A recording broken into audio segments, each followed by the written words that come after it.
நீங்கள் பார்த்து கொண்டிருப்பது நியூஸ் 21 செய்திகள். தமிழ்நாடு செய்திகளை உடனுக்குடன் தெரிந்து கொள்ள நியூஸ் 21 செய்திகளை பாருங்கள். வடமதுரையில் கிராம மக்கள் சாலை மறியல் போராட்டம். திண்டுக்கல் மாவட்டம் வேடசந்தூர் தாலுகா வடமதுரை அடுத்த செங்குறிச்சி ஆலம்பட்டியை சேர்ந்த சின்னாண்டி மகன் பெருமாள் 60 வயது மதிக்கத்தக்க முதியவர் கடந்த வாரம் ரோட்டில் நடந்து செல்லும் போது வேடசந்தூர் பகுதியில் செயல்பட்டு வரும் பஞ்சாலை தொழிற்சாலைக்கு ஆள் ஏற்றி செல்லும் வேன் மோதிவிட்டதாக கூறுகின்றனர்.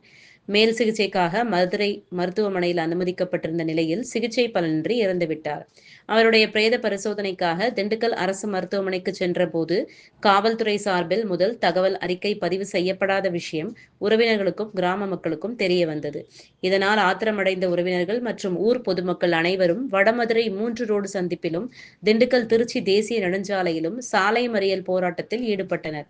இது சம்பந்தமாக மதுரை காவல் நிலையத்தில் புகார் அளித்ததாகவும் அவர்கள் வடமதுரை காவல் நிலையத்திற்கு தகவல் அனுப்பியும் துப்பு துலக்கி மோதிய வேனை கண்டுபிடிக்கவில்லை என்று குறை கூறி கிராம மக்கள் ரோடு மறியல் செய்தனர். உடனடியாக காவல் ஆய்வாளரும் பேரூராட்சி தலைவரும் பேச்சுவார்த்தையில் ஈடுபட்டனர். வடமதுரை காவல்துறை சார்பில் 24 மணி நேரம் அவகாசம் கேட்டு பேச்சுவார்த்தை சுமூகமாக முடிக்கப்பட்டது. இதனால் செங்குறிச்சி ஆலம்பட்டி பகுதியை சேர்ந்த பொதுமக்கள் சாலை மறியலை கைவிட்டு சென்றனர். ராணிப்பேட்டை மாவட்டம் ஆற்காடு பேருந்து நிலையத்தில் மாதந்தோறும் பௌர்ணமி அன்று அன்னதானம் வழங்கி வரும் Sri Jothilingeswarar சிவனடியா Seva public charitable trust பல்வேறு ஆன்மீக பணிகள்.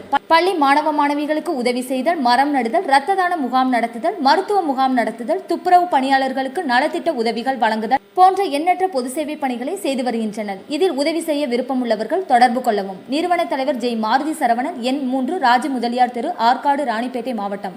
மேலும் விவரங்களுக்கு 9040405952 80981879 என்ற எண்ணை தொடர்பு கொள்ளவும்.